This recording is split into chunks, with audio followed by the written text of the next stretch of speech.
بسم اللہ الرحمن الرحیم۔ منہج کارپوریشن جدہ برائے پروڈکشن و ڈسٹریبیوشن آپ حضرات کی خدمت میں قصص الانبیاء کا مبارک سلسلہ پیش کرنے کی سعادت حاصل کر رہا ہے۔ اب آپ اس مبارک سلسلے کا 17واں حلقہ سماعت فرمائیں۔ برادران اسلام، واجب الاحترام دوستو، بزرگوں، بھائیوں، عزیز نوجوانوں، قصص الانبیاء علیہم السلام کے ضمن میں آج کے درس میں اصحاب القریہ اور اس کے بعد سیدنا یونس علیہ السلام کے بارے میں انشاءاللہ ہم پڑھیں گے۔ دراصل جیسے کہ میں نے اپنے ابتدا میں عرض کیا تھا کہ جتنے اللہ نے قصص بیان فرمائے ہیں، قصص انبیاء ہیں یا قصص المہلکہ المعذبہ، پہلی امتوں کے واقعات ہیں، ان تمام قصص میں بہت بڑی عبر ہیں، مواعظ ہیں، نصائح ہیں، ہدایات ہیں، اور مخاطبوں کے لیے یعنی کفار قریش اور اوصاء قریش کے لیے بہت بڑی تحدید ہے۔ اور سرکار دو عالم صلی اللہ علیہ وسلم اور آپ پر ایمان لانے والے صحابہ رضوان اللہ علیہم اجمعین اور اس کے بعد قیامت تک ایمان لانے والوں کے لیے بہت بڑی تثبیت ہے، ان کے لیے ایک سبق۔ اس لیے علماء کرام نے لکھا ہے کہ جب آدمی قصص قرآن پر غور کرے یا قصص انبیاء علیہم السلام پہ غور کرے تو ان کو عام سطحی نظر سے یا دیگر کتب کی طرح نہ مطالعہ کرے، بلکہ اس کے اندر جو عبر ہیں ان کو پکڑنے کی اور سمجھنے کی کوشش۔ یہاں پر اللہ تبارک و تعالی نے اصحاب القریہ کا ایک واقعہ ذکر فرمایا جس میں اللہ کے 3 نبی بھیجے۔ تو اس واقعے سے اہل مکہ کے لیے بہت بڑی تنبیہ تھی کہ مکے والوں تم بھی تو غور کرو، تم بھی تو ایک قریہ ہو، تم بھی تو ایک شہر ہو۔ اگر ان لوگوں نے انبیاء علیہم السلام کے ساتھ اچھا سلوک نہ کیا تو ان کے انجام کو دیکھو، اگر تم کیا سوچو۔ اور اسی طرح قرآن مقدس جو ہے وہ ایسی تفاصیل میں نہیں اپنے آپ کو ڈالتا، اللہ کا کلام اتنا جامع معنی ہوتا ہے کہ وہ اتنی بات فرماتے ہیں جو بندوں کے لیے ذریعہ ہدایت۔ جیسے یہاں آ گیا اصحاب القریہ، تو اس میں قریے کا نام نہیں کہ وہ کون سی بستی تھی، کون سا شہر تھا، کیونکہ کوئی جغرافی کی کتاب تو ہے نہیں کہ پہلے اس پہ بحث کی جائے کہ جی وہ بستی کہاں تھی، اس کی آبادی کتنی تھی، طول و عرض کتنا تھا، اور وہ خط استوا پہ تھی کہ نہیں تھی، اس کا موسم کیسے تھا۔ یہ ابحاث جو ہیں یہ تاریخ سے یا جغرافی کے ساتھ تعلق رکھتی ہیں، ان کا اللہ کے قرآن سے کوئی تعلق نہیں۔ یہی ایک بہت بڑا مغالطہ ہے آج کل ہمارے پڑھے لکھے جدید حضرات کو کہ جب وہ بعض لوگوں کی تفاسیر دیکھتے ہیں نا جن میں اس قسم کی تفاسیر انہیں ملتی ہے کہ یہ بستی کا نام یہ تھا اور اس کی فلاں ملک میں واقع تھی، تو وہ سمجھتے ہیں کہ بھئی دیکھو کمال تو اس شخص نے کیا ہے نا تفسیر قرآن لکھ کر، ورنہ پہلے جتنے علماء تفسیر لکھتے ہیں ان باتوں کا ذکر ہی نہیں کرتے، وہ جی ان کو معلومات ہی نہیں ہوتے نا، وہ کیا ذکر کرتے۔ یہ ایک بہت بڑی یعنی الجھن ہے جس میں ہمارا نوجوان طبقہ، جدید تعلیم یافتہ طبقہ جو ہے بڑا پھنسا ہوا ہے غریب۔ وہ جب کسی جدید عالم کی تفسیر پڑھتا ہے اور اس میں آواز ہوتے ہیں کہ قوم سمود کیا تھی اور قوم عاد کیا تھی، کہاں واقع تھی، آبادی کتنی تھی، محل وقوع کتنا تھا، رقبہ کتنا تھا، وہاں کا موسم کیسا تھا، تو کہتے ہیں یار یہ تو واقعی بڑا لکھا آدمی ہے۔ باقی علماء نے صحابہ سے لے کر اب تک جو تفسیریں لکھی ہیں نعوذ باللہ وہ تو پڑھے لکھے نہیں۔ حالانکہ وہ غریب یہ نہیں سمجھتا کہ ایسی چیزوں کا تفسیر میں ذکر کرنا منشاء رسول صلی اللہ علیہ وسلم کے خلاف ہے، یہ کوئی تاریخی کتاب نہیں ہے۔ اگر آپ نے ان چیزوں کے معلومات حاصل کرنے ہیں تو آپ عرض القرآن پر کتابیں لکھی ہیں علماء نے، وہ پڑھ لیں۔ اقوام عالم پر علماء نے کتابیں لکھی ہیں، وہ پڑھ لیں۔ اسی طرح الملوک والسلاطین پر علماء نے کتابیں لکھی ہیں، وہ پڑھ لیں۔ اس میں تفصیل آئے گی کون بادشاہ، کس کا بیٹا، کس کا باپ، کہاں کا بھائی، کہاں آیا کہاں گیا، اس کا قرآن سے کیا جوڑ ہے۔ تو اس لیے ہمیشہ یاد رکھیں، جیسے کہ سیدنا یوسف علیہ السلام کے قصے میں بھی آپ نے پڑھا تھا کہ بھائیوں نے لا کر حضرت یوسف علیہ السلام کو کنویں میں ڈال دیا۔ ابھی وہ کنواں کہاں ہے اس پر تو قرآن ذکر نہیں کرتا، فالقوہ بالجب۔ اسی طرح جب حضرت یوسف علیہ السلام نے اپنے بھائی بنیامین کو روک لیا اور بھائی واپس آنے لگے تو بڑے بھائی نے انہیں نصیحت کی کہ ابا جان ہماری بات تو نہیں مانے گی۔ انہوں نے کہا وَاسْأَلِ الْقَرْيَةَ الَّتِي كُنَّا فِيهَا، جی آپ اس بستی والوں سے پوچھ لیں جہاں ہم تھے، ہم سچی بات کہہ رہے ہیں کہ نہیں۔ اب وہ بستی کون سی تھی کوئی ذکر نہیں۔ اسی طرح حضرت موسیٰ علیہ السلام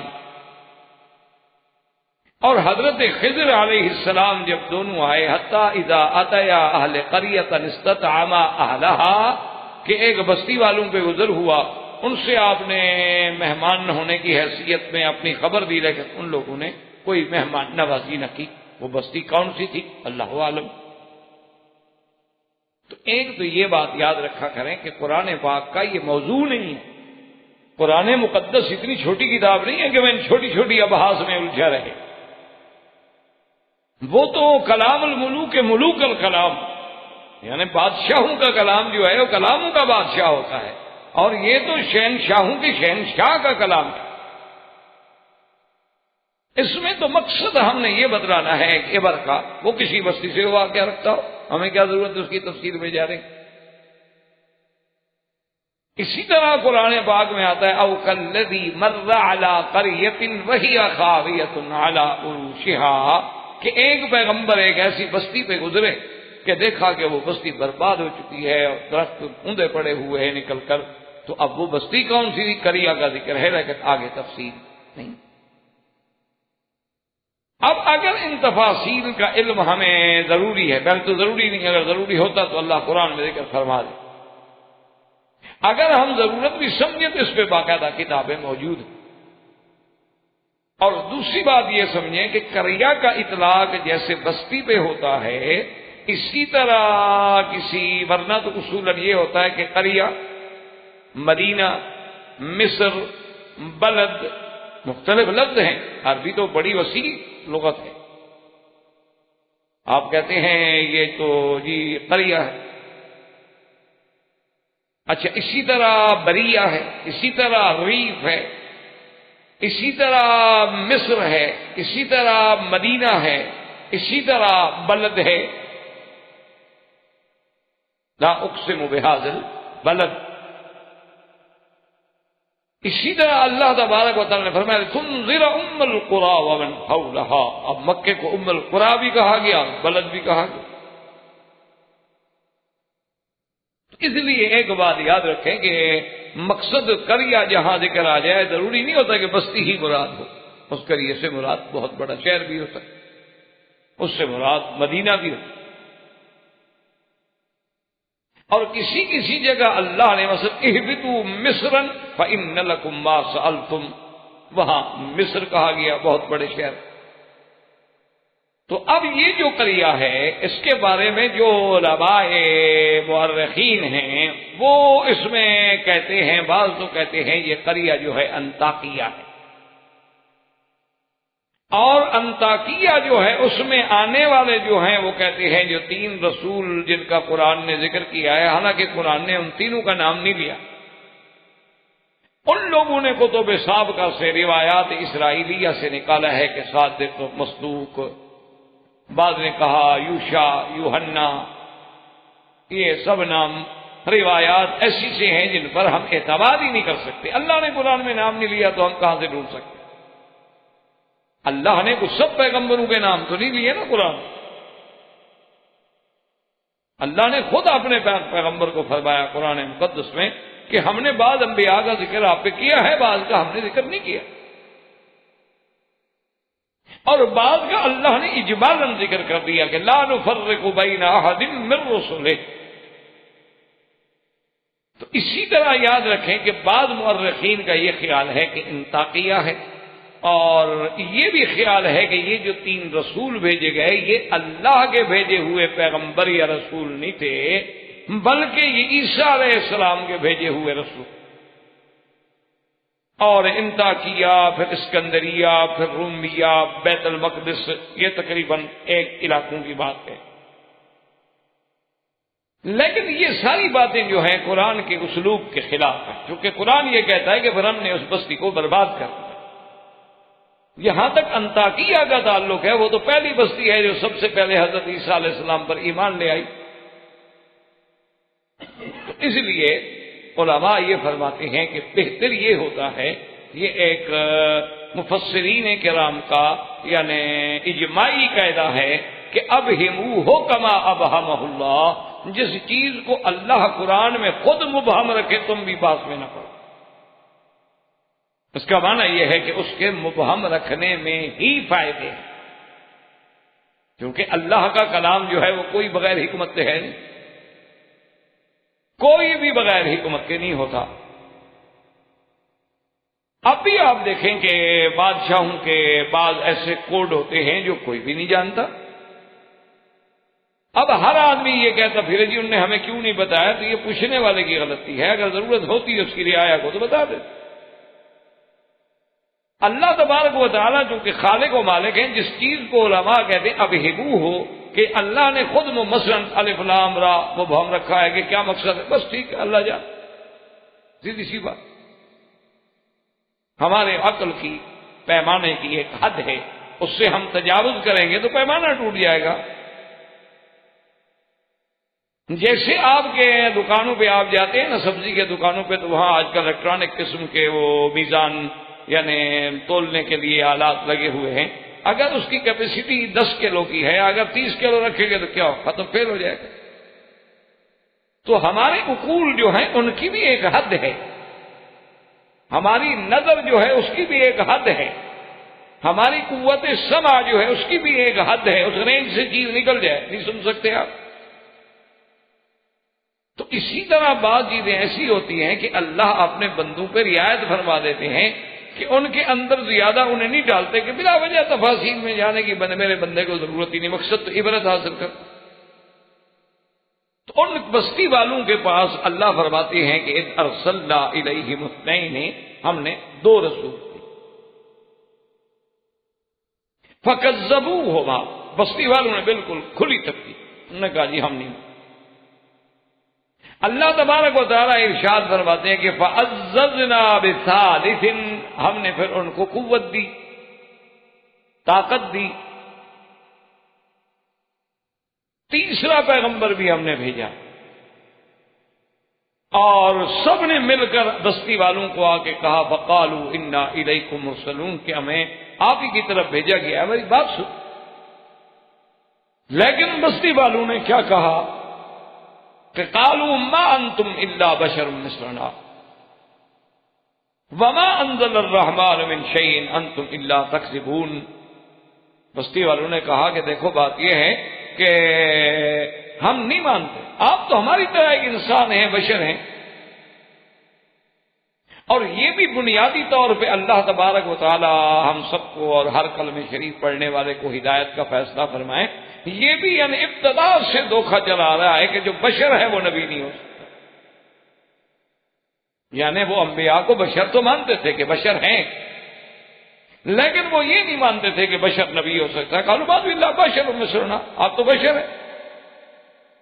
اسی طرح یعنی حضور صلی اللہ علیہ وسلم کے بارے میں بھی کافر کہتے تھے کہ عجیب بات ہے کہ ہماری طرح کھاتے ہیں پیتے ہیں، ہماری طرح بازار میں تشریف لے جاتے ہیں، تو ہم کیسے نبی مان لیں.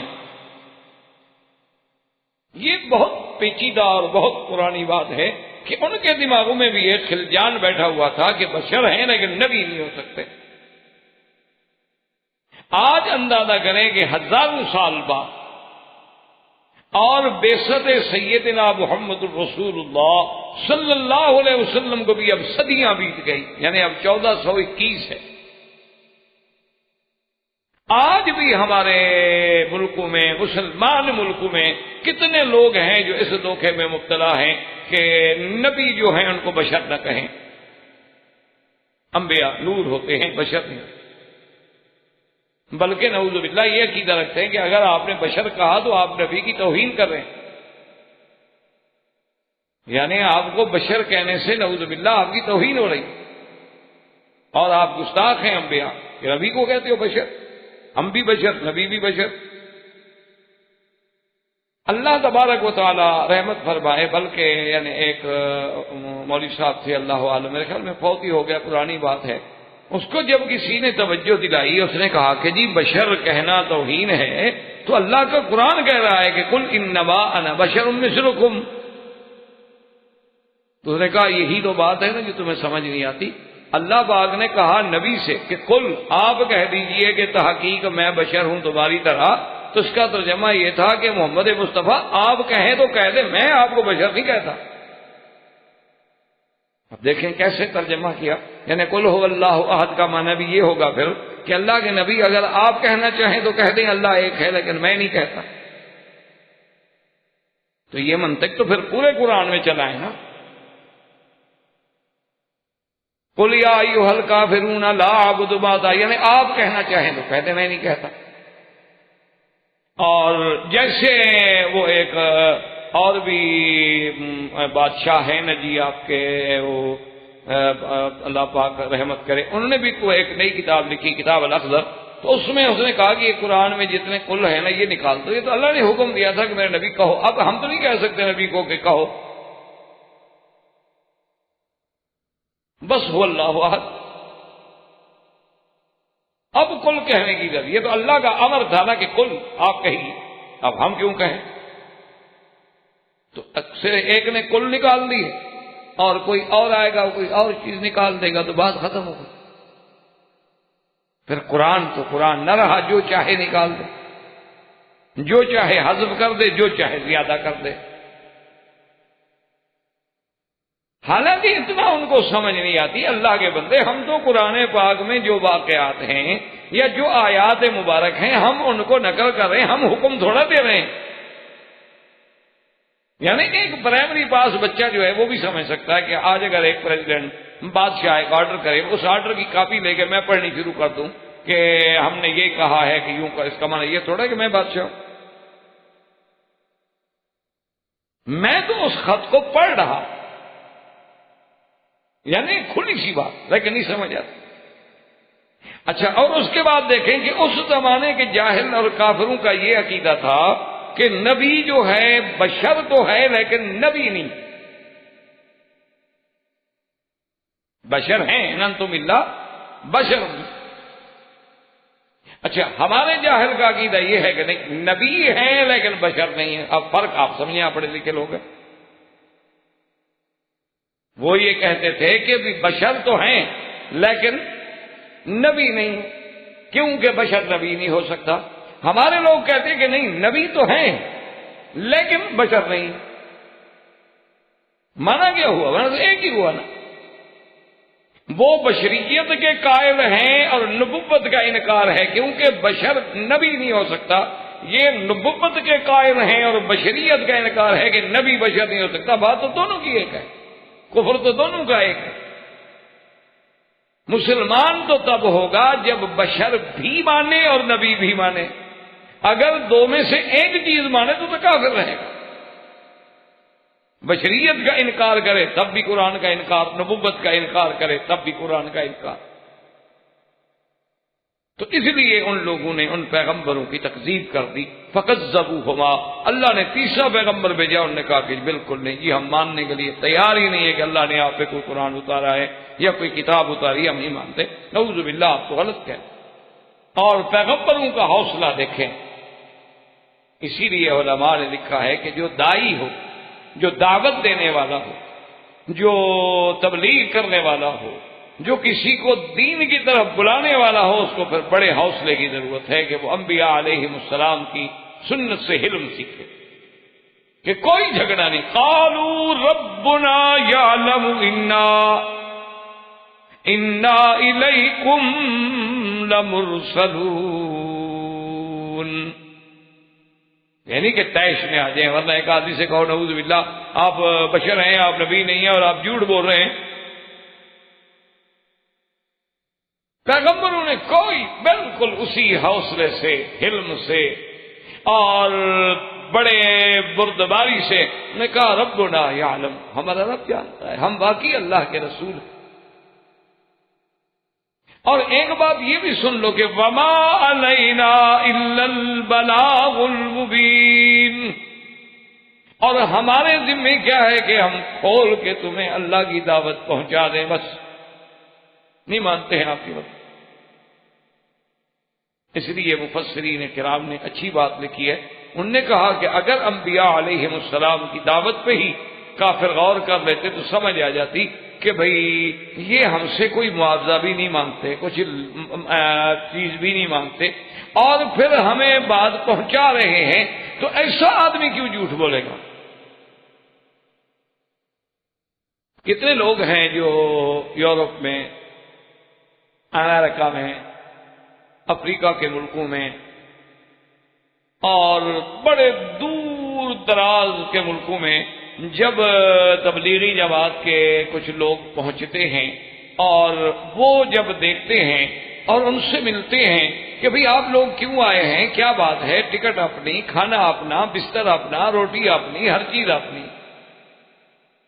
تو وہ جب ان کو بتاتے ہیں کہ بھئی ہم تو ایک دعوت لے کے آئے ہیں، ہم تو اسلام کی طرف بلانے کے لیے آئے ہیں، ہم تو یہ چاہتے ہیں کہ ہمارا ہر بھائی جو ہے اللہ نے جس کو انسان بنایا وہ جہنم کی آگ سے بچ جائے، ہم تو تمہارے لیے آئے.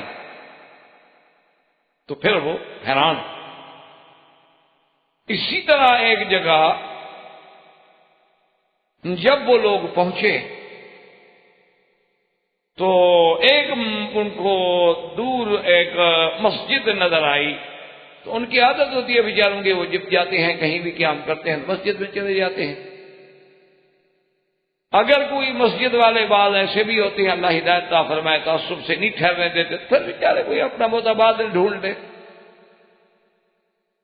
تو بہرحال جب وہاں گئے تو وہ مسجد جو تھی وہ قادیانیوں کی تھی، احمدی فرقے کی تھی، کیونکہ یہ فتنہ جو ہے اب پوری دنیا میں اللہ معاف فرمائے پھیل رہا. کل کے اخبار میں پڑھ رہا تھا، انڈیا کی ایک خبر تھی کہ ایک ماں 4000 روپے میں اپنا بچہ بیچ کے چلی گئی. تو جو عورت غربت سے تنگ آ کر 4000 روپے میں اپنا لخت جگر، اپنی اولاد، اپنے جگر کا ٹکڑا بیچ سکتی ہے، اس کو 2 لاکھ روپے دے دو، قادیانی بنا لو، عیسائی بنا لو، جو مرضی ہے بنا لو.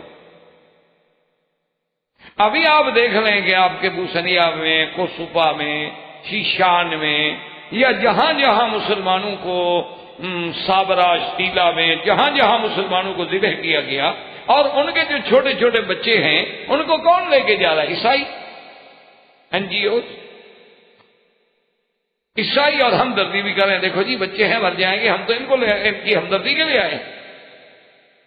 لیکن جب وہ دودھ پیتے بچے کو لے کے جائیں گے تو آپ کا کیا خیال ہے؟ بڑا ہو کر وہ مسلمان بنے. آپ یہاں رہتے ہیں ماشاءاللہ، اللہ کا شکر ہے، آپ ڈاکٹر ہیں، تنخواہیں ہیں، عزت ہے، آپ کو ماشاءاللہ رہائش ہے، بڑا گاڑیاں ہیں، سب کچھ ہے. آپ نے اتنے عرصے میں کتنے آدمیوں کو دین پہنچایا؟ ایک این جی اوز میں ایک عورت ہے جس نے افغانستان کی استباہ حالی میں آ کے کام کیا اور 90,000 افغانی کو عیسائی بنا دیا. تو کیا آپ نے کبھی غور کیا ہے ہماری عورتیں گھر میں بیٹھ کے کیا کرتی؟ بس ٹھیک ہے جی، تنخواہ ہے، کام کرتے ہیں، جا کے سو جاتے ہیں، روٹی تو کما کھائے کسی طور مچھندر. ہم تو پیٹ کے غلام ہیں، اقتصادیات کے مارے ہوئی قوم ہیں ہم. اللہ تبارک و تعالیٰ رحمت فرمائے. دیکھیں کہ نبی پہ کیسے کیا گزری ہوگی. ایمان سے کہیں آپ جائیں کسی کے پاس، اس کو کہیں کہ جی میں آپ کو دین کی دعوت ہو گیا، جاؤ جھوٹے، تو آپ پہ کیا گزرے گی؟ ذرا اس واقعے کو اپنے دماغ میں اتاریں. ایسے تو قرآن پڑھ کے آپ چلے جائیں گے، انہوں نے کہا یہ انتم لا تکذبون، آپ جھوٹ بولتے. یعنی اللہ کے نبی کو، اپنے ملک میں کسی مولوی کو تو کھڑے ہو کے کہہ کے دیکھ لو کہ تم جھوٹ بولتے ہو. ایک مولوی کو ایک چھوٹے سے سیاسی لیڈر کو آپ کہہ کے دیکھ لیں گے جی جھوٹ بول رہے ہو، شام تک آپ کی نسل بھی نہیں ملے گی اس علاقے میں۔ یہ اللہ کے نبیوں کی اس سے بڑی صداقت کیا ہے کہ سامنے کھڑے ہو کے ایک بندہ کہتا ہے کہ آپ جھوٹ بول رہے ہیں، وہ کہتے ہیں اچھا بھائی تم نہ جانو، ہمارا رب تو جانتا ہے کہ ہم اللہ کے رسول، اور ہم تمہیں ایک بات پہنچانے ہیں۔ تو وہ لوگ جب گئے تو قادیانی سے ملے، اس نے پہلے انکار کیا، بڑی مشکل سے وہ مان گیا۔ اس نے کہا میری مسجد میں رہ سکتے ہیں آپ، لیکن چونکہ ہم احمدی ہیں، قادیانی ہیں، اور آپ لوگ جو ہیں اہل سنت ہیں اور ہمارے مسلک کے خلاف ہیں کہ ہاں کوئی تبلیغ نہیں ہوگی، تقریر نہیں ہوگی، دعوت نہیں ہوگی، کوئی کتاب نہیں پڑھو گے، صرف رات گزار لو یہ کینیڈا کے علاقے میں مسجد۔ انہوں نے کہا ٹھیک۔ اب جناب وہ ساری رات امیر نے کہا کہ بھئی اب چونکہ دعوت تو ہم دے نہیں سکتے، دن کو جہاں جائیں گے دعوت کا کام کریں گے، لیکن تہجد کے وقت سب وضو کرو، تہجد پڑھو، رو رو کے اللہ سے دعائیں مانگو، اور اسی امام صاحب کے لیے دعائیں مانگو۔ دیکھو کتنا اچھا آدمی ہے، اس نے آخر دروازہ تو کھول دیا نا ہمارے لیے۔ اب جناب 3 دن رو رہے ہیں اور امام صاحب چھپ چھپ کے سن رہے ہیں، میرا نام کیوں لیتے؟ دیکھا میرے لیے دعائیں کر رہے ہیں۔ 3 دن کے بعد کہا جی صاف لے کو ہم جا رہے ہیں۔ اس نے کہا اچھا آپ کسی کو اگر نہ بتائیں تو میں بھی آپ کے ساتھ 1-2 دن کے لیے چلتا ہوں۔ وہ چل پڑا۔ تیسری رات اسے خواب میں زیارت ہوئی اور اس کے بعد حکم ہوا کہ ابھی تک تمہیں حق اور باطل سمجھ نہیں آیا، اور روتا ہوا اٹھا اور فوراً کلمہ پڑھ کے مسلمان۔ اس ایک بندے نے کام کر کے جتنے وہاں خاندان اس مسجد کے متولیوں میں اور اس میں نماز پڑھنے والوں میں قادیانی ہو چکے تھے، ایک بندے کی محنت سے کئی گھر جو تھے الحمدللہ دوبارہ مسلمان۔ اب جناب انہوں نے ایک اتنا نہیں کہا، انہوں نے کہا کہ نہیں نا تو طیرنا بکم، جب سے تم لوگ آئے ہو نا ہمارے تو ملک میں نحوست آ گئی ہے، ہمارے رزق میں کمی آ گئی، لَنَرْجُمَنَّكُمْ وَلَيَمَسَّنَّكُمْ مِنَّا عَذَابٌ أَلِيمٌ۔ انہوں نے کہا کہ جاؤ ورنہ ہم پتھر ماریں گے آپ، یا ہم آپ کو دردناک عذاب دیں۔ اللہ کے نبی نے کہا خدا کے بندے کوئی ہم کہاں سے بدقسمتی لے آئے یا نحوست لے آئے، ہر کسی کی نحوست اس کے اپنے ساتھ ہوتی۔ اور اسی اثناء میں اللہ تبارک و تعالیٰ فرماتے ہیں کہ وَجَاءَ مِنْ أَقْصَى الْمَدِينَةِ رَجُلٌ يَسْعَىٰ قَالَ يَا قَوْمِ اتَّبِعُوا الْمُرْسَلِينَ اتَّبِعُوا مَن لَّا يَسْأَلُكُمْ أَجْرًا وَهُم مُّهْتَدُونَ۔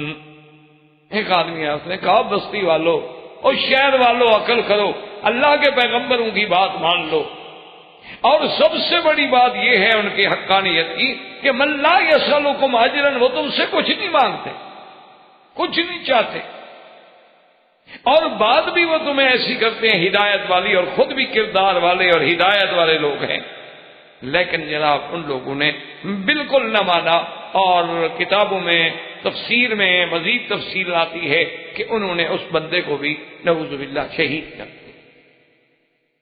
بعض لوگوں نے علماء نے کتابوں میں اس کا نام حبیب المری لکھا ہے، اور بعض کہتے ہیں کہ اس کا نام حبیب النجار تھا۔ بہرحال جو اصل نام تھا وہ اللہ ہی جانتے۔ اب خدا کی شان یہ ہے کہ اس نے اپنے اس مقام پہ وہ جمع رہا۔ قال انی آمنت بربکم فاسمعون، سنو میں نے مانا ہے اللہ، میں ان نبیوں کو سچا مانتا ہوں۔ ان لوگوں نے مار دیا، لیکن مارنے کے بعد اللہ نے بھی ایسا بدلہ دیا کہ موت کے فوراً بعد اس کو جنت کی نعمتوں میں داخل کر دیا۔ قیل ادخل الجنت قال یا لیت قومی یعلمون بما غفر لی ربی وجعلنی من المکرمین۔ اس لیے حضرت ابن عباس نے کیا بڑی بات کی ہے کہ جب اللہ نے اس کو جنت میں داخل فرما دیا، جنت کی نعمتوں میں بھیج دیا، تو وہاں بھی حسرت کر رہے ہیں کہ ہائے کاش وہ قوم بھی مان لیتی، ان کو بھی پتہ لگ جاتا کہ دیکھو آج میں کون سی جنتوں میں بیٹھا ہوں، میرے رب نے مجھے کیسی عزت دی۔ تو حضرت ابن عباس فرماتے ہیں کہ وہ کیسا مومن تھا کہ زندہ تھا تو دعوت دے رہا تھا، اور مرنے کے بعد بھی ان کے لیے دعوت کی بات کہا۔ اس کے بعد بھی اس کو اپنی قوم کا احساس، اپنی برادری کا احساس ہے، کہ زندگی میں بھی ان کو ہدایت کرتا رہا، موت کے بعد بھی کہتا ہے کہ یا لیت قومی یعلمون، اے کاش میری قوم کو بھی خبر ہوتی کہ بما غفر لی ربی وجعلنی من المکرمین۔ اور اس کے بعد پھر اللہ تبارک و تعالیٰ فرماتے ہیں وما انزلنا علی قومہ من بعدہ من جند من السماء من السماء وما كنا منزلين ان كانت الا صيحة واحدة فإذا هم خامدون۔ اللہ فرماتے ہیں کہ جب وہ بستی والے ہمارے ان تینوں انبیاء کی تکذیب کے مصر ہو گئے تو پھر اس بستی کو ہلاک کرنے کے لیے ہمیں کوئی فوجیں نہیں بھیجنی پڑی، ہمیں کوئی لشکر نہیں اتارنے پڑے۔ وما انزلنا علی قومہ من بعدہ من جند من السماء، اور نہ ہمیں ضرورت تھی کہ ہم اتاریں ان کانت الا صیحۃ واحدہ، فقط ایک چیخ، ایک آواز تھی کہ وہ سارے کے سارے مر گئے۔ اور وہ آواز کیا تھی؟ مفسرین کرام نے لکھا ہے کہ اللہ نے حضرت جبریل علیہ السلام کو حکم دیا آپ جائیں فاخذ بعضادتی الباب، شہر کا جو بڑا قلعہ تھا، اس کا جو بڑا دروازہ تھا، اس کی دونوں کناروں کو پکڑ کے سیدنا جبریل علیہ السلام نے جو ایک آواز دی، چیخ پاری، تو سب کے سب مر گئے۔ اس آواز میں اتنی قوت تھی، اتنی شدت تھی کہ اس کی طاقت کو برداشت نہ کرتے ہوئے اللہ قرآن میں کہتا ہے فَإِذَا هُمْ خَامِدُونَ، ایسے ہو گئے جیسے کوئی بجھ جاتا، جیسے آگ بجھ جائے تو کیا ہوتی، راکھ ہوتی، یعنی ان کی وہ شوخیاں، وہ قوت، وہ ساری کی ساری جو تھی ختم ہو گئی۔ یا حسرتاً علی العباد ما یأتیہم من رسول الا کانوا بہ یستہزئون، کہ کیسے کہ ان کے بعد جب بھی کوئی رسول آیا تو اسے ٹھکراتے ہیں اور اس کے ساتھ استہزاء کرتے ہیں۔ تو یہ اصحاب القریہ کے بارے میں بھی انبیاء علیہم السلام کا ذکر آیا، لیکن ان کے نام اللہ نے قرآن میں ذکر نہیں فرمائے۔ اتنا ذکر آیا کہ پہلے 2 بھیجے گئے، اس کے بعد پھر 1 تھے۔ اور اسی سلسلہ قصص انبیاء علیہم السلام کے ضمن میں میں نے جو دوسری آیت تلاوت کی تھی وَظَنُّونَ إِذْ ذَهَبَ مُغَاضِبًا، یہ ذکر ہے سیدنا یونس علیہ السلام۔ یونس علیہ السلام کے بارے میں قرآن پاک نے ایک جگہ تو فرمایا ذنون، اور ایک دفعہ فرمایا صاحب الحوت۔ یاد رکھیں، حوت بھی مچھلی کو کہتے ہیں اور نون بھی مچھلی کو کہتے ہیں ان کو، یعنی اچھا ان کا نام بھی قرآن میں ہے وَإِنَّ يُونُسَ لَمِنَ الْمُرْسَلِينَ، نام بھی قرآن میں ہے، لیکن کہیں کہیں قرآن پاک نے اس کو مچھلی والے کے نام سے بھی یاد فرمایا، کیونکہ ان کے واقعے میں مچھلی کا ایک اہم واقعہ۔ تو یونس علیہ السلام جو ہیں یونس ابن متہ، اب علماء کا اختلاف ہے کہ متہ جو ہے آپ کے والد کا نام ہے یا والدہ کا نام ہے، لیکن راجح قول یہی ہے محدثین کے نزدیک کہ متہ آپ کے والد کا نام ہے، آپ کی والدہ کا نام نہیں۔ اہل کتاب نے اپنی کتابوں میں لکھا ہے کہ ان کا نام یونس نہیں تھا بلکہ یونان تھا، اور ان کے والد کا نام جو ہے امتا تھا، لیکن یہ روایات جو ہیں غیر مصدقہ ہیں۔ اصل جب بخاری شریف میں اللہ کے نبی نے خود فرما دیا یونس ابن متہ تو بات ختم ہو گئی۔ اور اس کی وجہ بھی یہ تھی کہ ایک دفعہ مدینہ منورہ میں یہودی تک جیسے تاجر ہوتے ہیں، اور مدینہ منورہ میں تو اس زمانے میں کافی یہودی تھے، بنی نذیر تھے، بنی قینقاع تھے اور بنی قریظہ تھے۔ تو کچھ یہودی، ایک تاجر جو تھا وہ کچھ سامان لے کے آیا اور تجارت کا سامان تھا، وہ بیچ رہا تھا مدینہ منورہ میں، اور ایسے اتفاق سے کوئی بات جو ہوئی تو اس نے کہا کہ مجھے اس اللہ کی قسم ہے جس نے سیدنا موسیٰ علیہ السلام کو فضیلت دی پورے خلق پہ، مخلوق پہ۔ تو ایک انصاری صحابی سن رہے تھے، انہوں نے فرمایا تم جھوٹ بول رہے ہو، سب سے افضل تو سیدنا محمد الرسول اللہ ہے، تم کیسے کہہ رہے ہو کہ اللہ نے موسیٰ علیہ السلام کو تمام مخلوقات پہ فضیلت دی؟ اس نے کہا کہ نہیں، موسیٰ علیہ السلام افضل ہیں۔ اب انصاری کہتے ہیں حضور صلی اللہ علیہ وسلم افضل ہیں۔ اسی پہ بات بڑھ گئی تو انصاری صحابی نے اس کو تمانچہ مارا منہ پہ، نے کہا گستاخی کرتے ہو حضور کی شان میں۔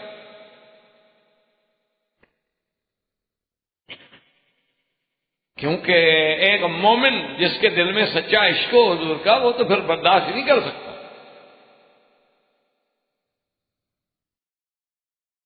اب جناب جب وہ چانٹا لگا اس کو تو وہ جناب سیدھا حضور صلی اللہ علیہ وسلم کی خدمت میں آ گیا۔ اس نے کہا یا رسول اللہ، ہم معاہد ہیں، ہم ذمہ ہیں، ہمارا آپ کے ساتھ معاہدہ ہے، آپ نے ہماری حفاظت کرنی ہے، تو آپ کا آدمی مجھے مارتا ہے۔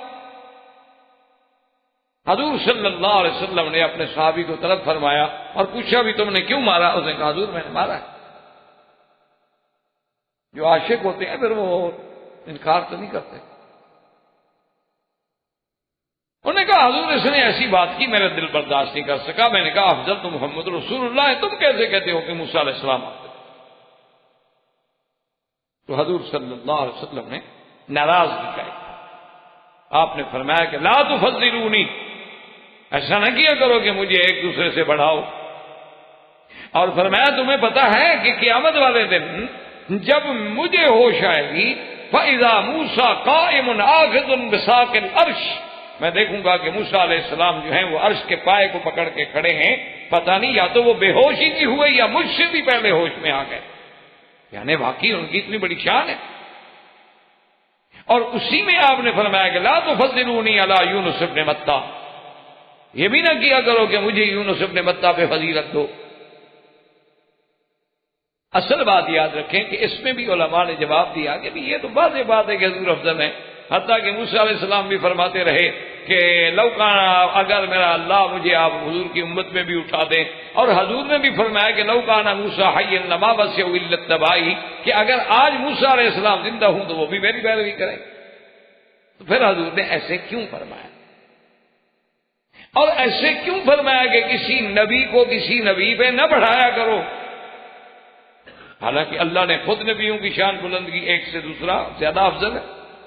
فضلنا تلک الرسل فضلنا بعضهم على بعض، اللہ خود قرآن میں فرما رہے ہیں کہ ان رسولوں کو ہم نے بعض سے بعض میں فضیلت دی، منہم من کلم اللہ۔ تو اب اس کی بات سمجھیں۔ علماء کرام نے حدیث رسول پاک صلی اللہ علیہ وسلم کے بارے میں فرمایا یہ ہے کہ پہلی بات تو یہ ہے کہ یہ اس دور کا واقعہ ہے کہ ابھی حضور پاک کو یہ اللہ کی طرف سے خبر نہیں دی گئی تھی کہ آپ سب سے افضل۔ تو جب یہ خبر ہی نہیں ملی تھی تو حضور کا یہ کہنا جو ہے وہ درست۔ ایک بعض علماء نے فرمایا کہ نہیں، اصل بات یہ ہے کہ یہی بڑائی کی اور یہی حضور کے افضل ہونے کی تو علامت ہے کہ حضور کہتے ہیں بھی مجھے دوسرے سے نہ بڑھاؤ۔ تو جس میں شان ہوتی ہے وہ اپنے آپ کو گھٹاتا ہے، بڑھاتا نہیں۔ یہی تو شان ہے میرے مدنی محمد مصطفیٰ کہ اتنی تواضع فرما رہے ہیں کہ بھئی اس یہودی نے بھی جو ایک پیغمبر کا نام لیا ہے نا، اس لیے آپ نے فرمایا بھی موسیٰ کی اتنی بڑی شان ہے، وہ تو مجھ سے بھی پہلے ہوش میں آ گئے۔ تو یہ مقام تواضع ہے، یہ مقام انکساری ہے، اور یہی دلیل عظمت ہے۔ آپ جائیں نا جی کسی عالم کے پاس، کوئی بڑا عالم ہو، اس سے اگر بات کرو کہے گا جی ہم تو بھائی طالب العلم ہیں اور ٹھیک ہے فرمائیں، اگر مجھے بات آتی ہوئی تو میں بتا دوں گا، ورنہ آپ کو پھر کسی بڑے عالم کے پاس بھیج دوں گا۔ لیکن کوئی میری طرح چھوٹا سا پڑھا لکھا ہو ماشاءاللہ، جیسے 3 حدیثیں پڑھ لی ہوں، سبحان اللہ، وہ تو نہ محلے کو سونے دے گا، نہ گھر والوں کو، نہ راستے چلنے والوں کو۔ خیر جی کتاب میں یہ لکھا ہے، اچھا جی ماشاءاللہ۔ کئی آ جاتے ہیں وسن ہمیں اور جی بخاری شریف میں لکھا ہے۔ میں نے کہا جی یہ بھی پتا ہے آپ کو بخاری شریف کس نے لکھی ہے؟ نہیں ہو جی نام تو نہیں آتا۔ میں نے کہا ماشاء، جو نام ہی نہیں آتا تو اس کا لکھا آپ نے کیا سمجھا؟ جب آپ کو یہ بھی پتا نہیں ہے کہ بخاری شریف لکھنے والے کا نام کیا ہے۔ اچھا کہتے میں نے کہا اچھا بخاری شریف آپ نے کہا ہاں جی بخاری شریف کا میں روز مطالعہ کرتا ہوں، اردو ترجمہ ہے میرے پاس ماشاءاللہ۔ میں نے کہا اچھا جی بخاری شریف کتاب کا پورا نام کیا ہے؟ وہ جی بخاری شریف۔ اب جن کا یہ یعنی میں ابھی بھی انشاءاللہ ذمہ داری سے کہتا ہوں، جتنے میرے آدمی دوست بیٹھے ہیں کسی کو بخاری شریف کا نام نہیں ہے. اگر مجھے کتاب کا نام آپ بتا دینا میں آپ کو پیر مان لوں گا، بالکل سوال ہی پیدا نہیں. سب یہی کہہ دیں گے بخاری شریف. وہ بخارا تو جگہ کا نام تھا اللہ کے بدلے. سمرقند و بخارا تو جگہ کا نام ہے. ابھی عبداللہ محمد بن اسماعیل جو ہیں وہ اس علاقے کے رہنے والے تھے، نسبت ہوگی. کتاب کا نام بخاری کیسے بن گیا؟ یہ تو اس شہر کی طرف نسبت ہے. چلو اگلے درس تک بھی آپ ڈھونڈ لیں انشاءاللہ تو پھر بھی انعام کی حد باقی. ایک ہفتہ ہے پورا، اور پھر کتابیں دیکھ کر تو ڈھونڈنا مشکل نہیں ہوتا نا، لیکن اس کے بعد بھی انشاءاللہ آپ مشکل سے ڈھونڈ پائیں. تو جب یہ عالم ہو اور بندہ کہے کہ میں بخاری شریف، وہ جی حدیث شریف میں یہ مسئلہ لکھا ہوا، وہ اللہ کے بندے پہلے تمہیں حدیث شریف کا بھی پتا. تو اس لیے ایک بڑے، تو یہ شان تھی میرے مدنی کی کہ جو شان والا ہوتا ہے وہ دوسرے کی شان پڑھا. ایک اور تیسری بات یہ سمجھیں کہ جہاں حضور نے فرمایا نا کہ ایک نبی کو دوسرے پہ نہ بڑھاؤ، کیا مانا؟ یعنی ایسے نہ بڑھاؤ کہ ایک کی شان بلند ہو اور دوسرے کی توہین ہو. مانا بڑھانے کا ایک تو ہے کہ ہم کہیں کہ اللہ نے سارے نبیوں میں سے 5 کو اولو العزم بنایا، اور پھر 5 میں سے بھی سب کا سردار محمد رسول اللہ صلی اللہ علیہ وسلم کو بنایا امام. لیکن جب ہم تقابل کریں، ایک کہیں موسیٰ علیہ السلام افضل، ہم کہیں ہمارا نبی افضل، اس کا معنی یہ ہے کہ ذرا ایک پہلو نکلتا ہے کہ کہیں دوسرے انبیاء کی شان میں کمی نہ. اسی لیے علماء نے لکھا ہے کہ اللہ کا نام جو ہے نا، سبح اسم ربک الاعلی، اللہ کا نام جو ہے وہ عظمت کے ساتھ رہنا چاہیے. اس میں کوئی ایسا پہلو نہ ہو کہ جس میں اللہ کے شان میں کوئی کمی ہو. اس کی علماء نے ایک عجیب باریک مثال دی ہے. انہوں نے کہا کہ جیسے ایک آدمی آپ سے پیسہ مانگنے آئے، غریب ہے، فقیر ہے، خیرات مانگتا ہے، تو عام طور پر رواج ہے نا کہہ دیتے ہیں اللہ کریم. تو یہ بھی ایک توہین کا پہلو ہے، یعنی ہم اس کو کچھ نہیں دے رہے ہیں اور اس کو اللہ کے نام پہ رکھانا چاہتے ہیں. تو یہ بھی عظمت اس میں ربک کے خلاف ہے کہ جس کو تم خالی بھیج رہے ہو، تم اس کو کچھ نہیں دے رہے ہو، اور پھر یہ کہو کہ اللہ کریم، یعنی اللہ سخی. بھائی اس کا مطلب ہے یہ بیچارہ مانگ جو رہا ہے تو اللہ سخی ہوتا تو کیوں مانگتا؟ یہ تو غریب نہ ہوتا نا. اس کا معنی یہ ہے کہ اس لیے حضور نے فرمایا کہ یوں نہ بڑھایا کرو نبیوں کو کہ دوسرے پیغمبر کی توہین کا پہلو نکلے. تو روکنے کا مقصد یہ تھا حدیث مبارک. یونس ابن متہ جو ہے یہ بالاتفاق یہ بات ہے کہ یہ نینوا ہے. نینوا جو ہے یہ شہر ہے موصل کا سب سے قدیم اور سب سے بڑا شہر جو تھا وہ نینوا. کیونکہ حضور صلی اللہ علیہ وسلم جب طائف سے واپس آئے اور راستے میں آپ ایک باغ میں رکے تھے اور آپ کے پاؤں مبارک بھی زخمی تھے، تو باغ والوں نے حضور کی خدمت میں کچھ انگور بھیجے اور لے کے آنے والا جو تھا وہ ان کا ایک غلام تھا. جب وہ آیا اور حضور صلی اللہ علیہ وسلم کو آ کے انگور پیش کیے، حضور صلی اللہ علیہ وسلم نے سلام فرمایا تو اس نے کہا کہ اور اس نے بھی جواب دیا تو حضور نے فرمایا من این انت، کہاں سے ہو تم؟ وہ کہا رسول اللہ انا من نینوا، میں نینوا کے. فرمایا اچھا وہ تو میرے بھائی حضرت یونس کی جگہ ہے، حضرت یونس ابن متہ کی جگہ ہے نینوا، اسی جگہ کے رہنے والے. اس نے کہا کہ ہاں، اور وہ فوراً گرے. اس نے کہا حضور آپ کیسے جانتے ہیں یونس ابن متہ کو؟ فرمایا وہ اللہ کا نبی ہے، میں نہیں جانوں گا تو کون جانے. تو فوراً اس نے کلمہ پڑھ لیا. تو اس لیے آپ کے نینوا ہونے میں تو کوئی شک نہیں کہ آپ اسی شہر میں اسی علاقے کے رہنے والے تھے. اور اس دور میں آشوری قبائل کی حکومت تھی اور ان کے بڑے عروج کا زمانہ تھا. اور سیدنا یونس ابن متہ علیہ السلام کے بارے میں یہ بھی ملتا ہے روایات میں کہ اللہ ہر نبی کو 40 سال کے بعد نبوت دیتے ہیں، لیکن بعض روایات میں یہ ملتا ہے کہ آپ کی عمر اس وقت 28 سال تھی جب آپ کو نبوت دی. سیدنا اللہ کی شان ہے. یعنی ایک عام قاعدہ ہے کہ ہر پیغمبر کو 40 سال کے بعد نبوت دی جاتی ہے. عیسیٰ علیہ السلام ابھی مہد میں تھے، جھولے میں تھے، کہا انی عبداللہ آتانی الکتاب وجعلنی نبیا. یعنی وہ ایک اغلب یعنی عام قاعدہ یہ ہے کہ 40 سال کے بعد نبوت دی جاتی ہے، لیکن اللہ اگر کسی کو پہلے دینا چاہے تو کون روک سکتا ہے؟ لا یسأل عما یفعل وهم یسألون، اللہ تبارک و تعالیٰ جو چاہے فرمائے۔ تو اس لیے بعض روایات میں یہ بھی آتا ہے کہ آپ کی عمر مبارک 28 سال تھی اور آپ کو اسی نینوا والوں کے لیے بھیجا گیا، اور نینوا کی جو بات ہمیں قرآن پاک سے ملتی ہے وہ یہ ملتی ہے کہ 1 لاکھ سے کچھ اوپر کی آبادی تھی۔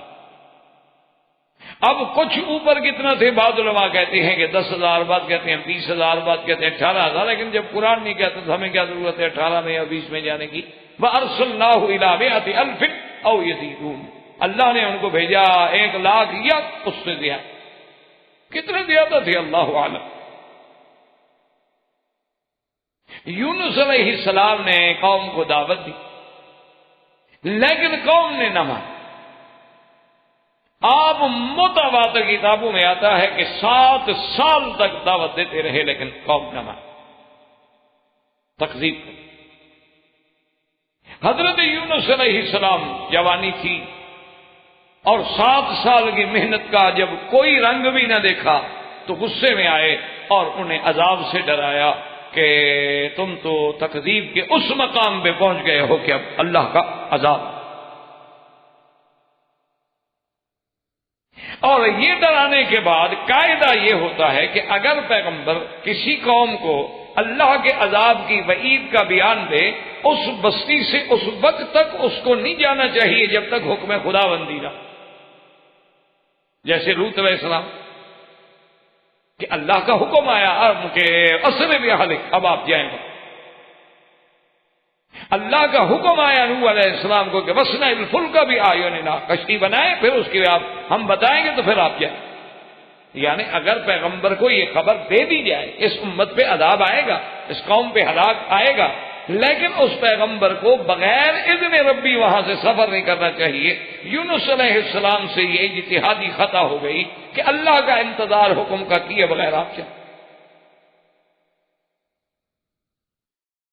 چلنے کے بعد راستے میں آئے، دریا تھا، کشتی میں سوار ہوئے، کشتی ڈولنے لگی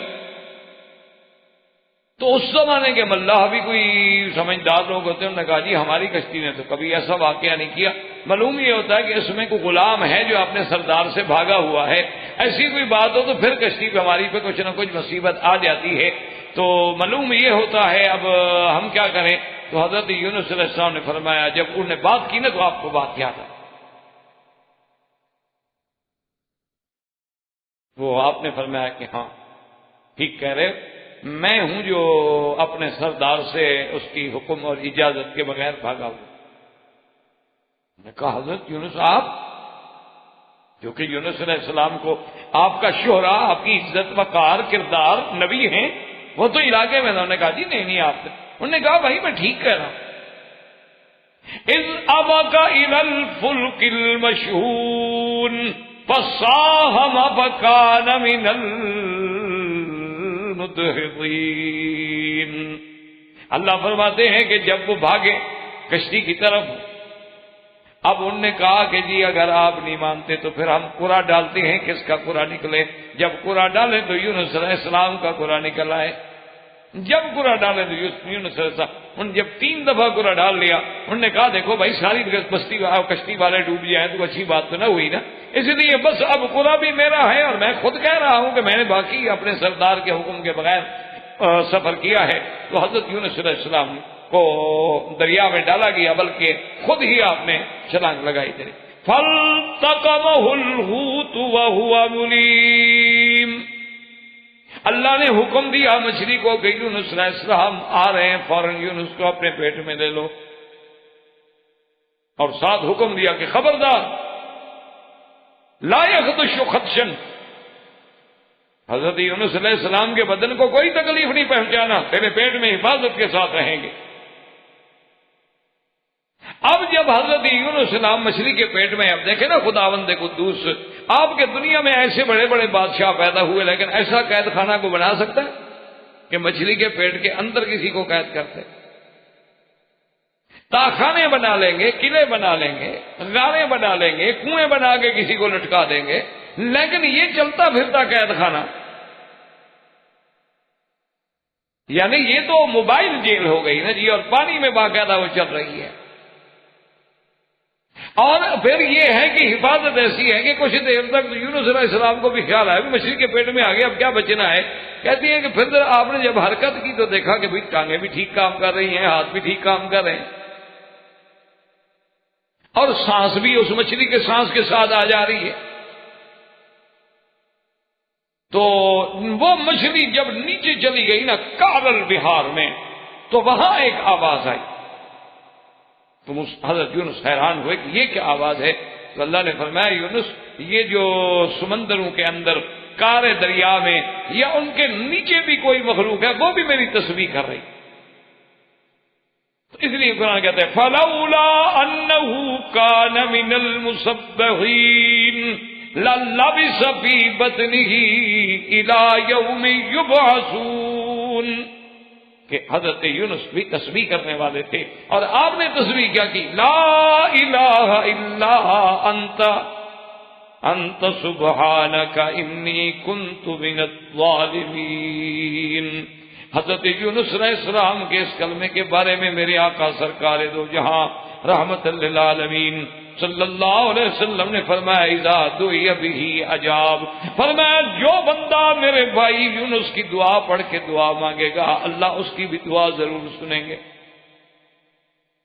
حتیٰ کہ ایک حدیث مبارک میں آئے حضور نے فرمایا کہ وہ اسم اعظم جس کے ساتھ جو مانگا جائے مل جائے وہ اسی میں ہے، لا الہ الا انت سبحانک انی کنت من الظالمین فاستجبنا لہ، اللہ نے دعا سن، ونجیناہ من الغم وکذالک ننجی المؤمنین۔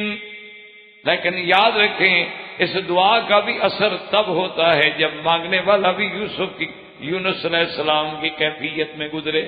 یہ تو نہیں نا کہ ایسے کرائے پہ بلایا جی آیت کریمہ کا ختم کرانا ہے، 1.25 لاکھ پڑھانی ہے جی، پڑھیں لوگ۔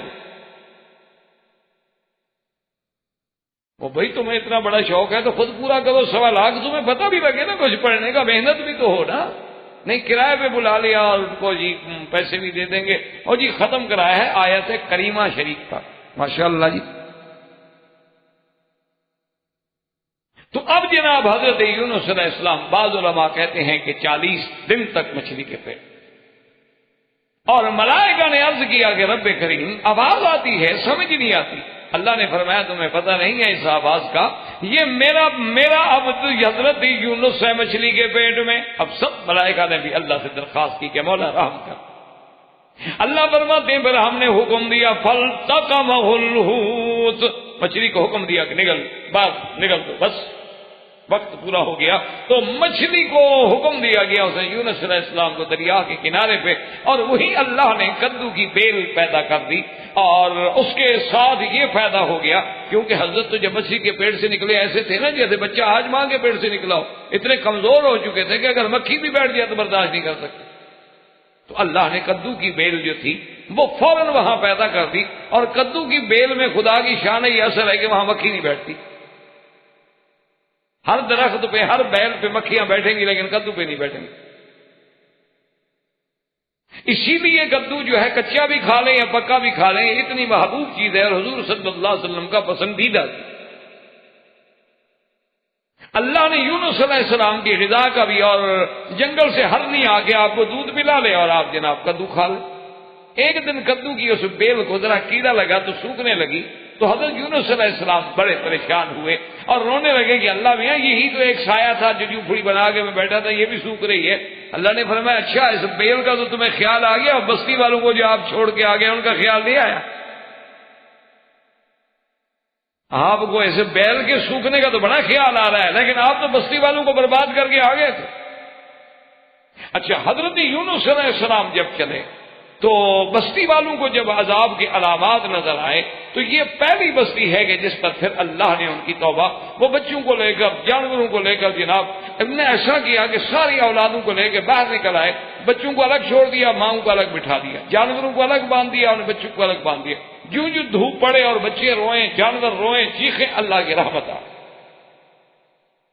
اللہ فرماتے ہیں کہ ہم نے اور کسی بستی کو ایسے مہلت نہیں دی الا قوم یونس لما آمنوا فکشفنا عنہم العذاب، ہم نے عذاب کھول دیا۔ اچھا، اس پر بڑی بحث ہے کہ بھی جب عذاب آ گیا تو پھر ایمان کیسے قبول ہوا؟ حالانکہ فرعون بھی تو ایمان لایا تھا، اور اس وقت کا ایمان یاس ہوتا ہے، وہ تو قبول ہوتا ہی نہیں۔ لیکن اس کی وجہ یہ ہے کہ فرعون پر عذاب نازل ہو گیا، جب عذاب نازل ہو جائے تو ایمان قبول نہیں ہوتا۔ یہ تو علامات و آثار عذاب تھے، ابھی عذاب آیا نہیں تھا۔ ایک دوسری بات یہ ہے کہ یہاں حضرت یونس علیہ السلام بھی تو اللہ کے حکم سے پہلے تشریف لے گئے تھے، وہاں تو موسیٰ علیہ السلام نے ایسا نہیں کیا۔ اس لیے اللہ تبارک و تعالی نے جہاں ان کے ایمان کو قبول کیا، ایک تو عذاب نازل بھی ہوا، اور پھر اس کے بعد اللہ نے دوبارہ حکم دیا حضرت یونس علیہ السلام کو، اور وہ دوبارہ اسی بستی میں تشریف لے آئے نینوا میں، اور اسی میں فوت ہوئے اور اسی میں دفن ہوئے علیہ الصلاۃ والسلام۔ وما علینا الا البلاغ۔ برادران اسلام،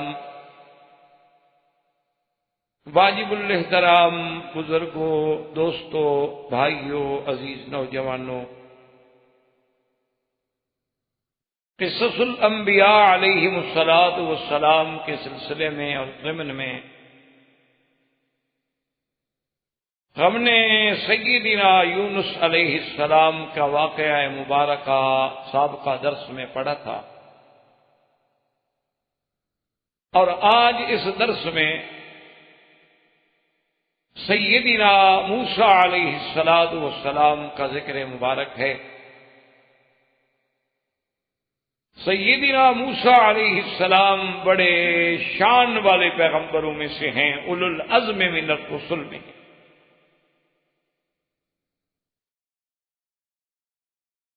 اور سیدنا موسیٰ علیہ السلام جو ہیں اللہ نے ان کو شرف کلام سے نوازا ہے، اسی لیے ان کا لقب مبارک جو ہے کلیم اللہ ٹھہرا۔ اور سیدنا موسیٰ علیہ السلام جو ہیں ان کے پاس بہت جامع، عظیم، کامل، مکمل کتاب تورات دی گئی، اور سیدنا موسیٰ علیہ السلام جن کے عظمت کے بارے میں سرکار دو عالم صلی اللہ علیہ وسلم نے ارشاد فرمایا کہ جب قیامت میں سور پھونکا جائے گا تو ہر چیز جو ہے وہ ختم ہو جائے گی، اور بعض احیاء ایسے ہوں گے جو بے ہوش ہو جائیں گے۔ تو سرکار دو جہاں صلی اللہ علیہ وسلم فرماتے ہیں کہ سب سے پہلے میں ہوش میں آؤں گا، اور میں جب دیکھوں گا کہ سیدنا موسیٰ علیہ السلام اللہ کے عرش کے پائے کو پکڑ کے کھڑے ہیں، فرمایا اللہ عالم، یا تو وہ مجھ سے بھی پہلے ہوش میں آ گئے، یا پھر اللہ نے ان کو بے ہوشی دی ہی نہیں، اس لیے کہ ایک دفعہ وہ طور پہ بے ہوش ہو چکے ہیں، تو اس کے بدلے میں آج اللہ نے ان کو اس بے ہوشی سے بچا لیا۔ اللہ پاک تو ہر چیز کا بدلہ عطا فرماتا، یعنی اتنا بڑی شان ہے سیدنا موسیٰ علیہ السلام۔ اور اسی طرح علماء نے لکھا ہے کہ موسیٰ علیہ السلام کا بھی ایک طرح سے امت محمد الرسول اللہ صلی اللہ علیہ وسلم پر بہت بڑا احسان کہ جب معراج کی رات میں حضور صلی اللہ علیہ وسلم کی امت پہ 50 نمازیں فرض ہوئیں تو مشورہ دینے والے سیدنا موسیٰ علیہ السلام تھے کہ یا محمد صلی اللہ علیہ وسلم ارجع الی ربک فسلہ التخفیف، اپنے رب کی طرف لوٹ جائیں اور اللہ سے اپنی امت کے لیے معافی مانگیں، آپ کی امت 50 نمازیں نہیں پڑھ سکتی۔ یعنی آپ اندازہ کریں کہ آج ہم لوگ 5 نمازیں بھی صحیح معنوں میں ادا نہیں کرتے، کیونکہ اللہ نے کسی جگہ سارے قرآن میں آپ دیکھیں یہ کسی جگہ نہیں کہا کہ نماز پڑھا کرو، سارا قرآن کا آپ مطالعہ کریں، کسی جگہ آپ کو یہ نہیں ملے گا کہ نماز پڑھو، ہر جگہ یہ لفظ ملے گا آپ کو کہ نماز قائم کرو، اقیموا الصلاۃ، الذین یقیمون الصلاۃ، مقیمی الصلاۃ، اقم الصلاۃ لدلوک الشمس الی غسق اللیل، یا ایھا المزمل قم اللیل الا قلیلا۔ ہر جگہ لفظ ملے گا اقیمو، قیام سے، کہ نماز قائم کرو۔ قائم کرنے کا معنی یہ نہیں ہوتا کہ پڑھ لو، ورنہ تو اللہ پاک یہ فرماتے کہ صلو، نماز پڑھا کرو۔ اللہ تبارک و تعالیٰ نے جہاں جہاں بھی حکم دیا، یہی حکم دیا ہے کہ نماز قائم کرو۔ میرے بندے وہ ہیں جو نمازوں کو قائم کرتے ہیں، نماز قائم کرنے والے، زکوٰۃ ادا کرنے والے۔ تو قائم کرنے کا معنی یہ ہوتا ہے کہ نماز کو اس کے تمام شروط و ارکان کے ساتھ اپنے وقت میں ادا کرنا، اس کا معنی ہے قائم کرنا۔ یعنی کیا مطلب؟ اگر ایک آدمی عصر کی نماز کے لیے بیٹھا ہے، جب سورج پیلا ہونے لگا تو جلدی جلدی اللہ اکبر کر دیا، نماز تو پڑھی ہوتی، لیکن نماز قائم نہیں کی۔ اسی طریقے سے آپ بیٹھے رہے، اپنا اذان ہو گئی ہے ظہر کی، آپ دوستوں کے ساتھ بیٹھے ہیں، یا ویسے وضو کر رہا ہے اور اس کو لمبا کر رہا ہے، اور جناب جب تکبیر ہو گئی اور پہلی رکعت کھڑی ہو گئی اور پھر آگے مل گیا اللہ اکبر، تو یعنی اس میں تھوڑا سا ایک سوچ ہوتی ہے، آدمی کو سوچنا چاہیے۔ مثال کے طور پر آپ جتنا اپنی ڈیوٹی کے لیے اپنے گھر کو نکلنے سے جتنی اہمیت دیتے ہیں، ذرا توازن کریں اپنے دماغوں میں، اپنے دلوں میں، کہ آدمی گھر میں ہے، اس کی بیوی ہے، اس کے بچے ہیں، جو اس کے محبوب ترین چیز ہے، اولاد سے زیادہ انسان کے لیے اور کیا۔ لیکن اگر وہ بچہ بھی دوڑ کے آتا ہے نا باپ کے پاس اور وہ چاہتا ہے کہ مجھے باپ اٹھا لے، تو کہتے ہیں نہیں نہیں نہیں یار، مجھے ڈپٹی پہ جانا ہے بیٹا، کیا تنگ کر رہے ہو؟ بھائی دیکھو نا، وہ بیگم کہتا ہے اس کو پکڑو، میرے کپڑے خراب ہو جائیں گے، یہ دیکھو مجھے تنگ کر رہا ہے کہ اٹھاؤ، اب میں اس کو اٹھاؤں گا تو میری تو قریب ٹوٹ گئی، میرا سارا تیاری جو ہے وہ خراب ہو گئی اور میں نے ڈیوٹی پہ جانا ہے۔ اب بیوی کہہ رہی ہے کہ جناب 2 منٹ کے لیے ٹھہر جائیں، میں نے آپ کے لیے بہت اچھی چیز پکائی ہے، وہ کہتے ہیں کمال کر رہی ہو، میں نے ڈیوٹی پہ جانا ہے۔ تو جس قدر اہمیت تم ڈیوٹی کو دے رہے ہو، کبھی غیرت آئی ہے کہ خدا کی نماز کو بھی اتنی اہمیت دی ہو؟ اور اگر تم نے اتنی نہیں دی ہے تو پھر بندوں کا خوف اور پیسوں کی لالچ تمہیں اللہ کے فرائض سے زیادہ۔ سیدھی بات، آج ہم مسلمان کیوں ناکام ہیں اور پوری دنیا میں، پورے عالم میں ہم کیوں ذلیل ہیں؟ کہ ہمارا رویہ جو ہے منافقانہ ہو گیا ہے۔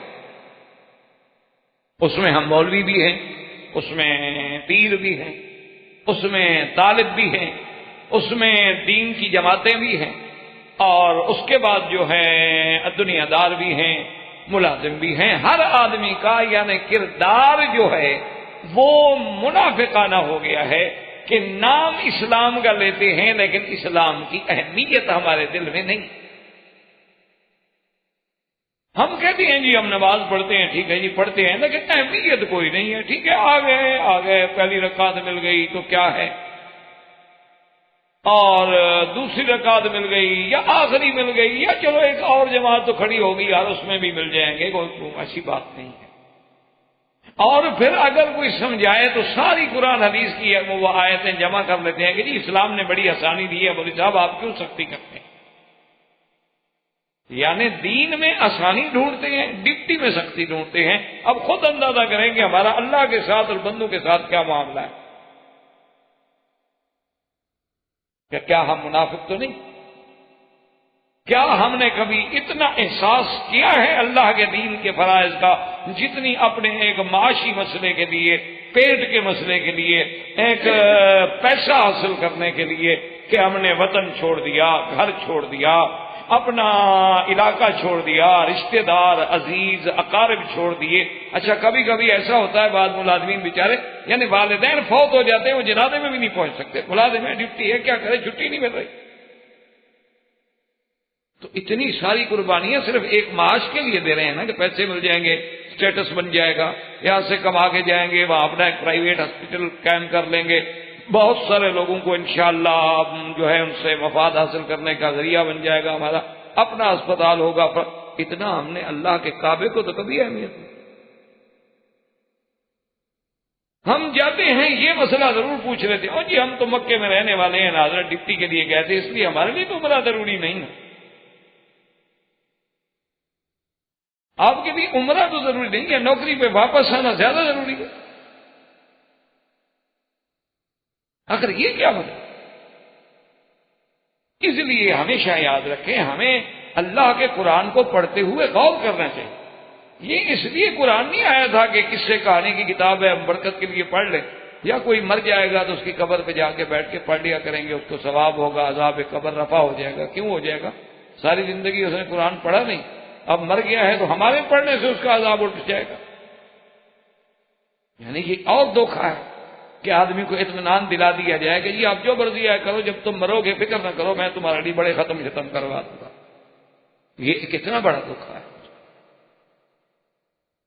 اس لیے ہمیشہ یاد رکھیں کہ اللہ کے دین کو سمجھیں کہ کتنا بڑا احسان ہے موسیٰ علیہ السلام کا کہ اگر حضور پاک ان کی بات سن کے مان کے اللہ سے درخواست نہ کرتے، تخفیف نہ ہوتی، تو کون 50 نمازیں ادا کرتا جو امت 5 نمازیں پڑھنے کے لیے تیار نہیں؟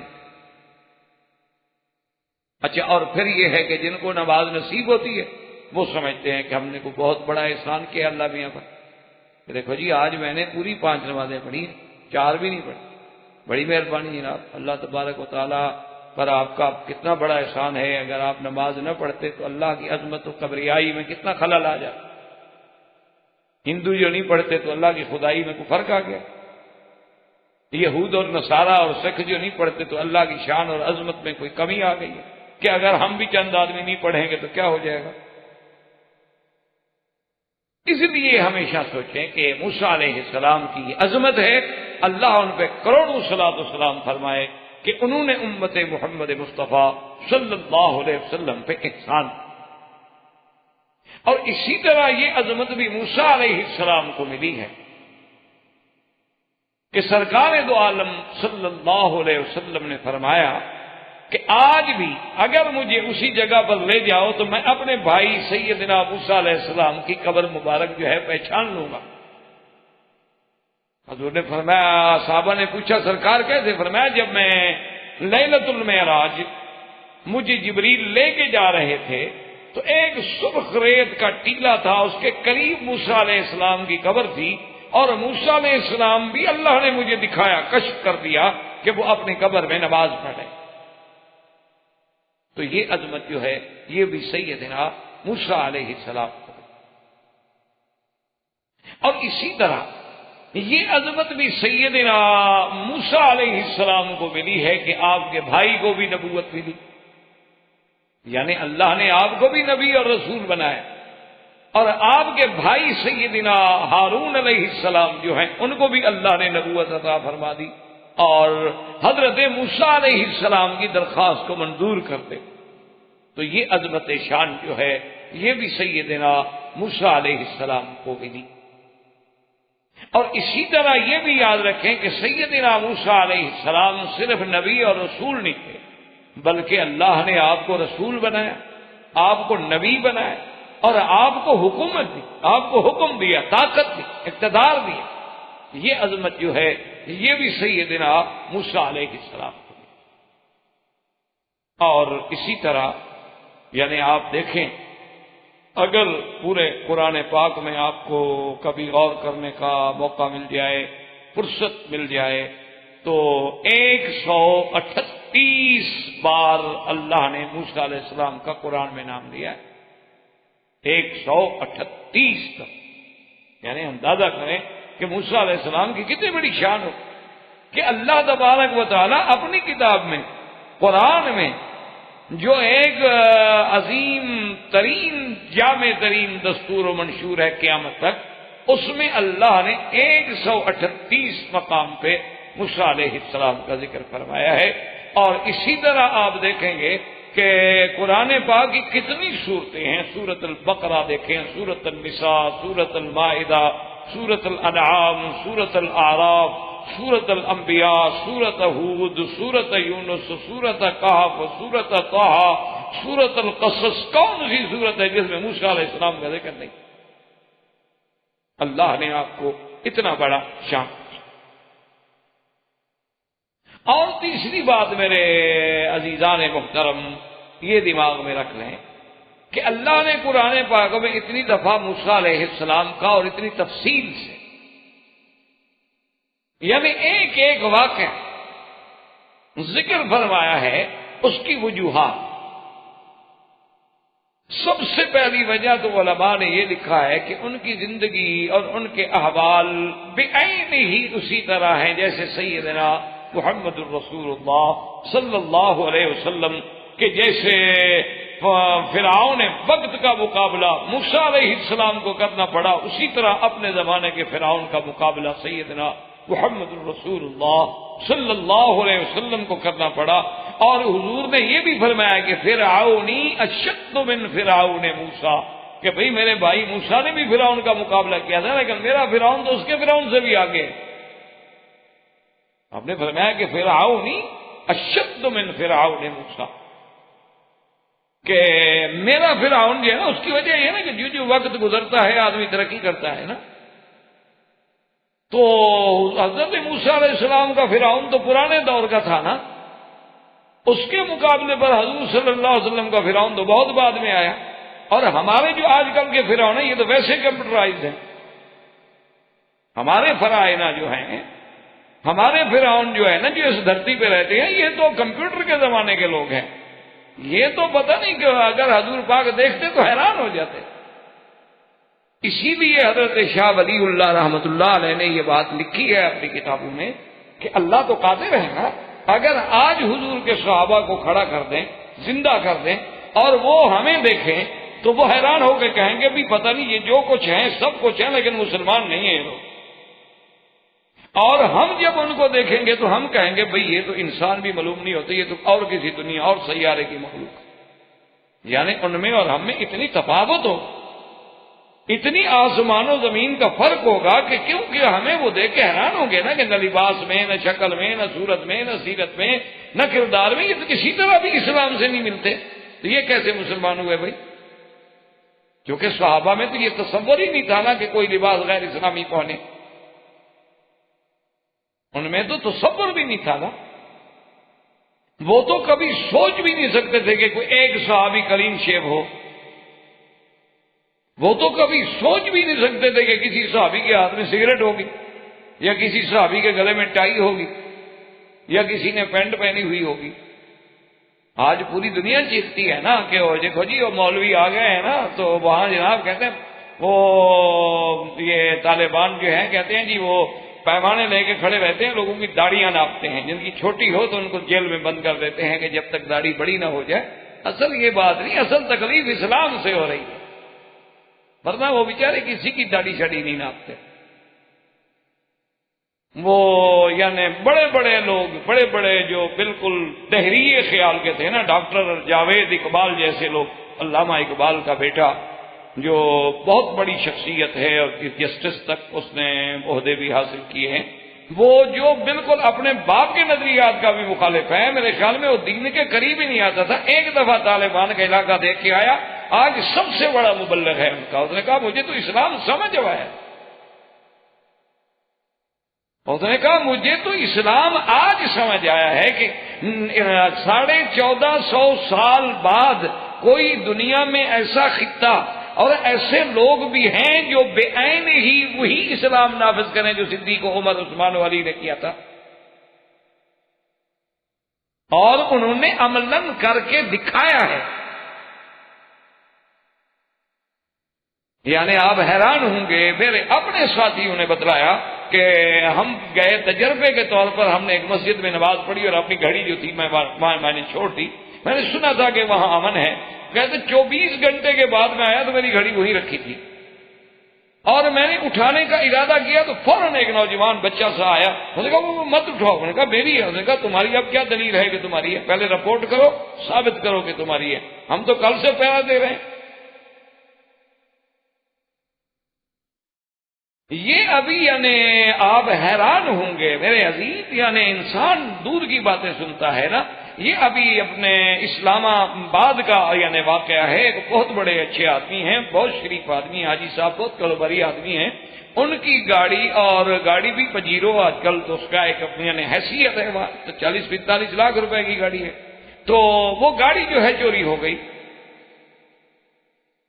اس بیچارے نے ہر ممکن کوشش کی اور جا کے مقامی پولیس کو بڑی مشکل کے بعد جا کے بتلایا کہ یہ گاڑی میری چوری ہو گئی ہے اور فلاں آدمی نے چوری کی. انہوں نے کہا ٹھیک ہے جی، پکڑ لیا اس آدمی کو. حاجی صاحب خوش ہو گئے کہ اصل آدمی پکڑا گیا ہے. دوسرے دن جب وہ حاجی صاحب کہتے ہیں کہ میں گیا تو وہی آدمی جو ہے تھانے میں اپنے ایس ایچ او کے ساتھ جناب کرسی پہ بیٹھا ہے، گپے لگا رہا ہے، کافی پی رہے ہیں. میں کہ حیران ہو گیا. وہ کہنے لگے حاجی صاحب آپ کو بڑی غلط فہمی تھی کہ یہ آپ کی گاڑی انہوں نے چرائی ہے. نہیں نہیں، یہ تو بہت معزز اور شریف آدمی ہیں، آپ کو کسی نے دھوکہ دیا. کیونکہ ان کا آپس میں مکا ہو گیا تھا، چھوٹ گیا. دوسرے دن وہ کہتے ہیں کہ میں آئی جی اسلام آباد کے پاس گیا. میں نے کہا حضرت میری چوری ہو گئی، مجھے پتا ہے کہ فلاں آدمی نے کی ہے. اس نے کہا حاجی صاحب پریشان نہ ہو، آپ اس پورے اس علاقے میں جو دیانتدار ایماندار افسر پولیس کا سمجھتے ہوں اس کا مجھے نام دے دیں، میں آپ کو حکم لکھ دیتا ہوں، وہ آپ کی تفتیش کرے، وہ آپ کی گاڑی برآمد کرے. اس سے زیادہ میں آپ کی کیا خدمت کروں. تو حاجی صاحب کہتے ہیں کہ 3 دن میں لوگوں سے پوچھتا رہا، مجھے ایک ایماندار افسر نہیں ملا. آخر چوتھے دن میں نے یہ فیصلہ کیا کہ ایماندار تو نہیں ملتا، کوئی تعلق دار افسر ڈھونڈ لو.